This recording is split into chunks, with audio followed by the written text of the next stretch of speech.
ማለት ነው። ጥያቄ ሙስሊሙና ሌላ ሃይማኖት ተከታይ አብረን እድር እንገባለን እና እነሱ ስለ ኢየሱስ ጌትነት ለመስበክ የሚፈልጉት መድረክ እድርተኛ ሆነው ሙስሊም ተቀላቅሎ ያዘጋጃል። በአጠቃላይ ቅልቅል ነው። ስለዚህ ነገር ምን ትላላችሁ? طيب ስለ እድር ለጊዜው እናቆየውና እድርም ይሁን ሌላ ነገር በተመለከተ እንደዚህ ከአላህ ውጭ ሌላ ጌታ እንዳለ የሚሰበክበት መድረክን በተዘዋዋሪ ቢሆን ለማመቻቸት ምክንያት መሆን አይፈቀድም። አላህ በቁርአኑ ወተዓወኑ ዐለል ቢሪ ወተቅዋ ወላ ተዓወኑ ዐለል ኢስሚ ወልዑድዋን ይላል። በመልካም ስራና አላህ በመፍራት ላይ ተጋገዙ፣ በወንጀልና ድንበር በማለፍ ላይ አትተጋገዙ ይላል። ይሄ በእርግጠኝነት በወንጀልና ድንበር በማለፍ ብሎም በሽርክ ላይ መተባበር ነው። በጣም አደገኛ ጥፋት ነው። ግልጽ ነው።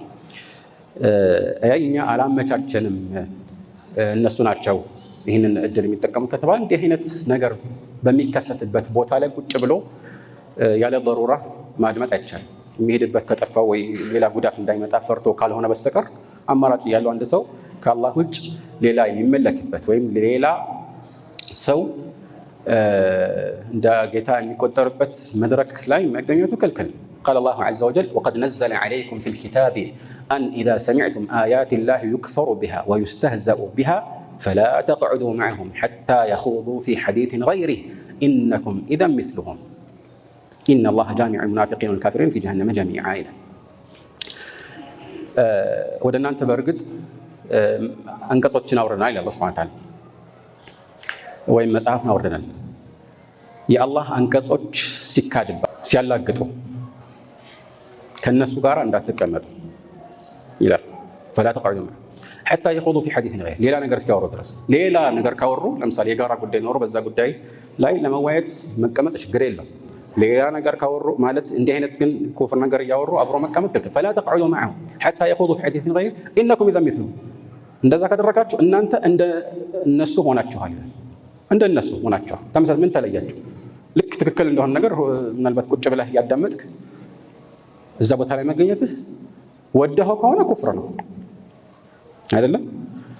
ወደኸው ካልሆነ ደግሞ በዛሂር ወይም በጉልህ እይታ ተመሳስለሃል ከነሱ ጋር አደጋ ነው ማለት ነው።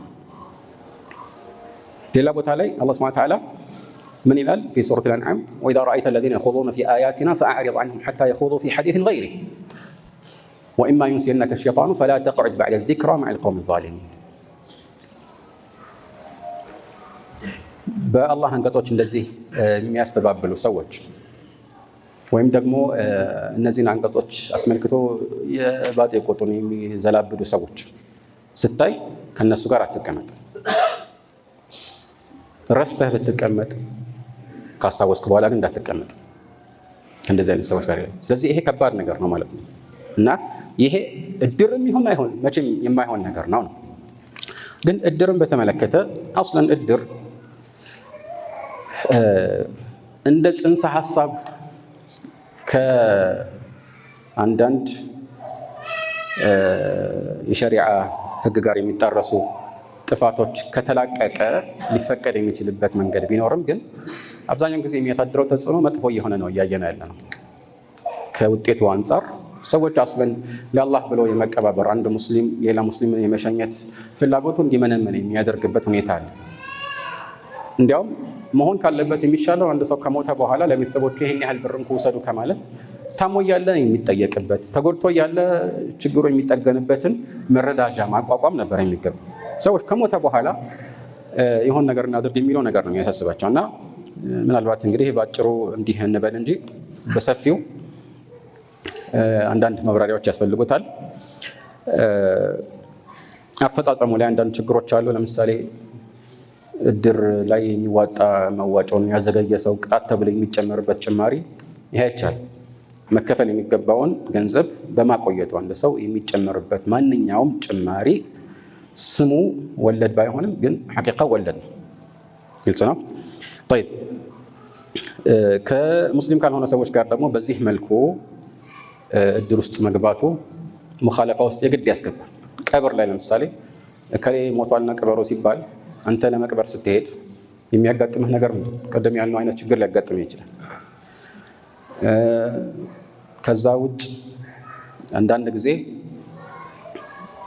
መሄዱ ራሱ ያው የሚፈቀድበት ሁኔታ አለ። ሙስሊም ያልሆነ ሰው ቀብርን መገኘት መሸኘት ከሩቅ ሆኖ በተለይ ቅርብ ዘመድ ከሆነ ቅርብ ጎረቤት ሆኖ ከሆነ አንዳንድ ዑለማዎች من الصحابه وغيرهم መሄድን ፈቅደዋል። ከፊት ለፊት ሁን ከኋላ አትሁን፣ ያኒ ተከታይ እንዳትሆን ማለት ነው። እነሱን ጀናዛ ተከታይ እንዳትሆን ከፊት ለፊት ሁን፣ ከዛ እነሱ ሲቀብሩ ከሩቅ ሁን፣ አብረህ አትሁን።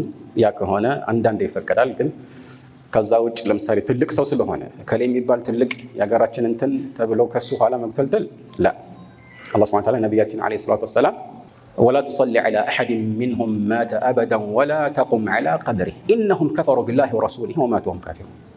አያችሁ ዒላውን አንዳቸውም ላይ እንዳትሰግዳለህ ሙናፊቆች መልክቱ ወላ ተቁም ዐላ ቀብሪህ ቀብሩ ላይ ምን እንዳታደርግ እንዳትቆም ضرورة كله عندك قدم ማለት ነው። እሱን ራሱ አንዳንድ ዑለማዎች ከሩቅ ሆነ አሉ አይደል? እሱ ነው የሚፈቀደው። ወላ ተቁም ዐላ ቀብሪህ ምክንያቱ ምንድነው? ኢነሁም ከፈሩ ቢላሂ ወረሱሊሂ እነሱ በአላህና በመልእክተኛው ክደዋልና ይላል። ስለዚህ ይሄ ያው ህክሙን በተዘዋወረ ያሳያል ማለት ነው።